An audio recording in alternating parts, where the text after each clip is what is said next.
I'm low-key worried that I'm setting myself up for failure by making a TBR at all. So I've tried really hard to be realistic, but now that I'm sitting down to film, is it realistic for my current reading self? I'm not so sure.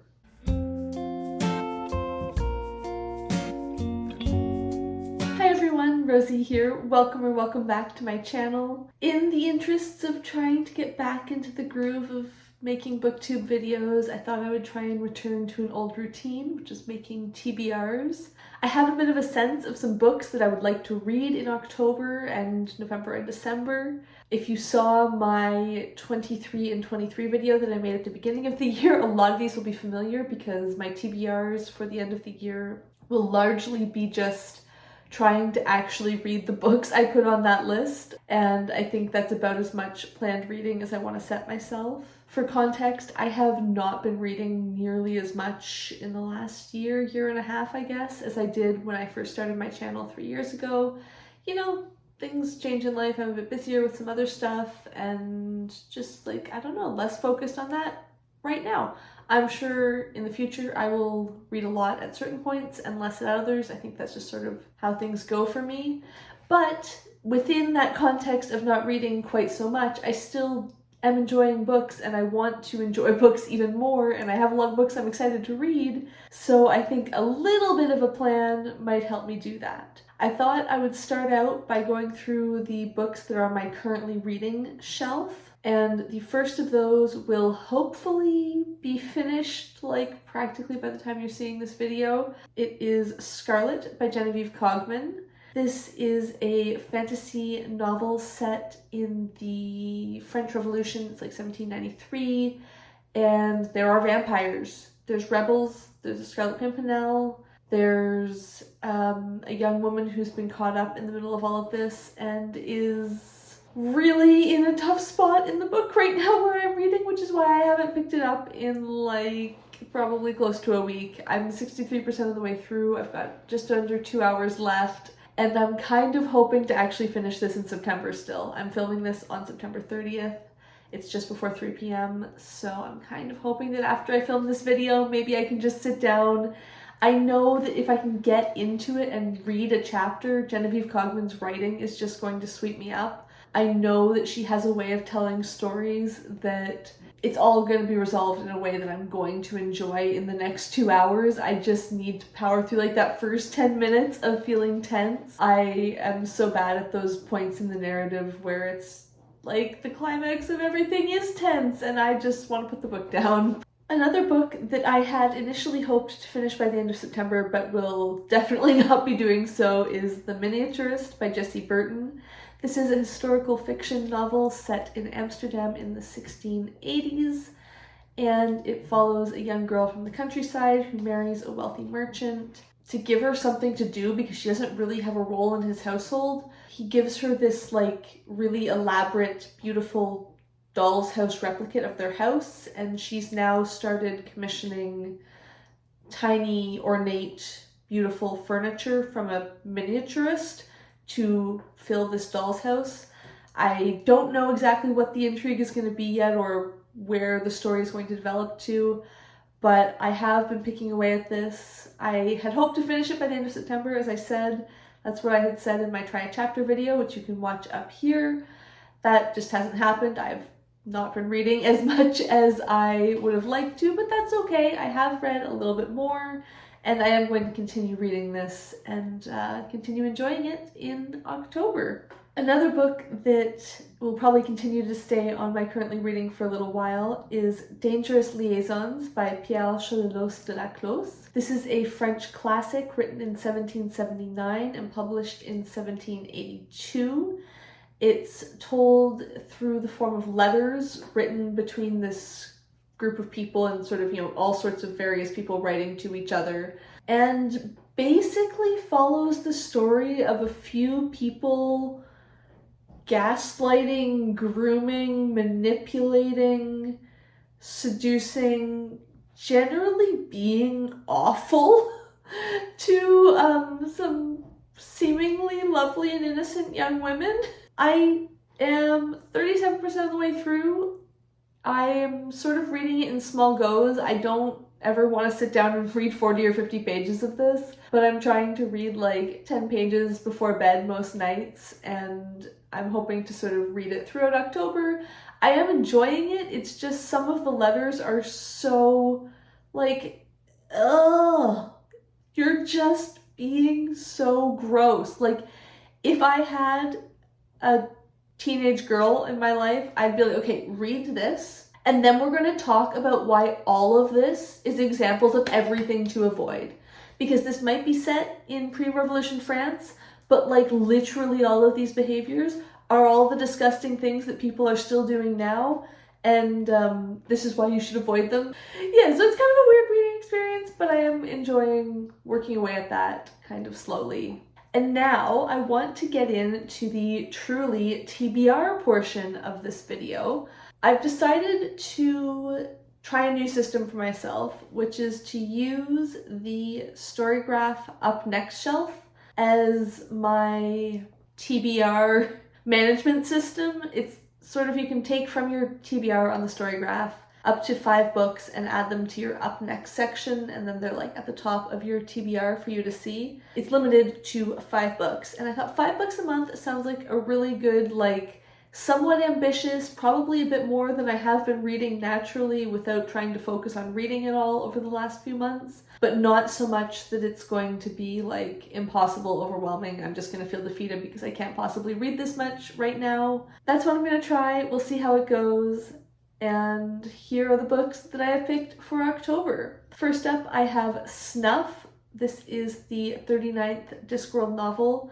It is by Terry Pratchett and the third last book in my publication order reread. So we are really, really getting close. I am on track to finish it in December, and that's seems really fitting, and I'm kind of really glad it's working out that way. Gives me a good excuse to pace it out as well. I think I'll probably actually read this as a physical copy. I can't be bothered to reach it, but I think I have, yes. I do have a physical copy of this because this is now getting into the ones that were like coming out in hardback when I was already a fan and I was buying them then, and I think it'll be really nice to revisit that physical book as well, right? Justifies having stored it for probably 10 plus years, shipped it halfway across the country, moved it from an apartment into our current house, and still have it on my shelf, right? So I should actually maybe read it. Tangent about my attachment to physical books aside, this is another City Watch novel. I honestly don't really remember that much about the story. I think I've probably read it once before in like 2014-ish, I think, and not since then. I kind of don't want to look at the description right now. Of course, you can look it up if you would like to know, but just know that it is a City Watch Discworld novel, so it'll star Sam Vimes and probably some of our other beloved City Watch characters, and I'm really excited to not read for the first time, but like kind of rediscover for the first time this story. I have for my second pick The Witches of New York by Amy McKay. This is a historical fiction novel that I think I might have started trying to read like many years ago, but didn't get very into, or it might be something else, I don't really know. It is apparently set in 1880, and there's a young woman who's opened a tea shop, and they finally feel safe to describe themselves as a witch. They cater to Manhattan's high society ladies, specializing in cures, palmistry, and potions, and guarding the secrets of their clients. All is well until one bright September afternoon when an enchanting young woman named Beatrice Dunn arrives in their door seeking employment. So I don't know if this is going to be a book that I enjoy or not. It's been on my TBR for a long time, and I would like to either read it and enjoy it, or just get it off my TBR and say I'm never going to read that. So I'm going to give that a go. October seemed like a perfect month to have a bit of a witchy vibe on my potential reads, and we'll see. I have no idea what to think about this or what to expect. I don't know that I remember ever seeing anyone talk about this, so I'm going to give it a go and I'll report back with what I think. I then have a nonfiction pick, Economic Gangsters, Corruption, Violence, and the Poverty of Nations by Ray Fisman and Edward Miguel. I have no idea where I got this book, why I got this book. I mean, I know why I got this book, that sort of title is exactly the sort of thing that appeals to me, but the description probably seals the deal. Meet the economic gangster. He's the United Nations diplomat who double parks his Mercedes on New York City streets at rush hour because the cops can't touch him. He has diplomatic immunity. He's the Chinese smuggler who dodges tariffs by magically transforming frozen chickens into frozen turkeys. The dictator, the warlord, the unscrupulous bureaucrat who bilks the developing world of billions in aid. The calculating crook who views stealing and murder as just another part of his business strategy, and in the wrong set of circumstances, he might just be you. So I don't know, like I said, anything about this book other than the fact that it has been lingering on my TBR, and I need to read it and see if it's absolutely incredible and fantastic and informative and so cool, or should be left in 2008, because that is like 15 years old now, which is kind of alarming. I don't know if it'll still be interesting now or if it won't, but either way, as I said, I'm going to give it a try and find out either way. I'm also looking for a good nonfiction chill book to read before bed at the moment, and I think I'm going to pick up 1494, How a Family Feud in Medieval Spain Divided the World in Half by Stephen R. Brown. So it sounds like this is a nonfiction book about a conflict between the monarchs of Spain and Portugal following Columbus's voyages to the Caribbean, and I don't know much about this. I love this sort of history book where it just gets really into the details of one particular situation, and I find that very relaxing, so I'm really optimistic this will be a really fun and enjoyable book to read before bed. And my final TBR pick for October is Lady Tan's Circle of Women by Lisa C. This is a historical fiction novel set in 15th century China, and I believe follows a female physician and maybe like the relationship she forms with women through her work or something else. There's a long description and I kind of want to just dive into this one without reading it, which I know is a really frustrating and unhelpful thing to say in a TBR, but that's kind of how I feel about it.